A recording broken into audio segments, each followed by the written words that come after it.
Alan Howarth. Hey, dude. Alan Howarth. That's Connie. All right, so it's 5 o'clock, Dave. I thought I had a half hour, and it turns out we can stay until we puke. Nice. So I've added another piece of music to what I was going to play for you guys by special request. So, seeing as it's all very familiar, we'll just start. But you know, I'm very blessed. I got to work directly with John Carpenter starting in 1980. That's a long time ago. And you know, we were all just kids. We're still kids, but we were younger kids at that time. And it was very like just pals, just like you guys know everybody sitting next to you. It was not a big deal. It wasn't a Hollywood thing. It was a bunch of guys hanging out, making movies. Well, isn't that the spirit in which all this great art came from? You know, today the making of movies with corporations and marketing and you know, all that stuff really messes with the purity of art. And when I came into this world, I knew I was going to be an artist. In the beginning, I was going to be a painter.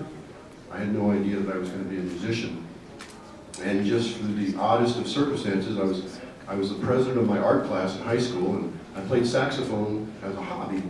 And this girl in the art class said, "Hey, my buddy Dave's got a band, and they need somebody to sit in on saxophone tonight over at the girls' high school. You want to do it?" Well, "Oh, sure, I'll do that." And so I went and I sat and played like Glenn Miller music, you know, and at the end of the night, he handed me $80. That was it. Heck with art, I'm going into music. This is cool. You know, and then I got bit by rock and roll, and I learned how to play the bass guitar and the guitar, and I was in bands, like, you know, the whole full-on hippie thing, 1969. You know, wrapped up in the Beatles and Pink Floyd and Led Zeppelin and you know, all these great bands. My band actually did pretty good. We were produced by a fellow named Bill Simzik, who was the producer eventually of the Eagles. Our sister group was the James Gang, so Joe Walsh was my buddy. And we opened for The Who, and we opened for The Cream, and we opened for Steppenwolf. And at the time, we thought we were cool. But as the band business goes, if you don't get a hit record, your band eventually breaks up and you go on to something else. And then from there, I went on to be a roadie for a jazz band called Weather Report. And Weather Report was like the seminal jazz fusion band of the 70s. And I worked with this guy, Joe Zalmo, and I was his keyboard butler. I set up all the keyboards every day and did the sound checks and got it all working. And finally, after it was all tested out, I go, "Okay, Joe, you can play." I stand on the sidelines. Well, it wasn't a bad thing. I saw these guys play 300 times. The other musicians were Wayne Shorter, Jaco Pastorius, Peter Erskine. These are the greats. So all this input kept coming to me through my whole life about music. And then through the oddest of circumstances, what got me into the movie business was this big burly biker buddy of mine named Pax. And Pax is working at Paramount. He's making copies of tapes, you know, just a utility guy. And two guys behind him are this was the engineer, right? So I met with John, and he came over to my house, and it was like set up in the dining room still, and it was nothing formal, and had a bunch of synthesizers, and I played him some sounds. And he turns to me and goes, "Yeah, let's do it." Was that easy? No agent, no big hoopla, no marketing, no wine and dine. Yeah, let's do it. And so my first score was Escape from New York. Talk about being blessed. This stuff is falling on me, you know? It's like, great.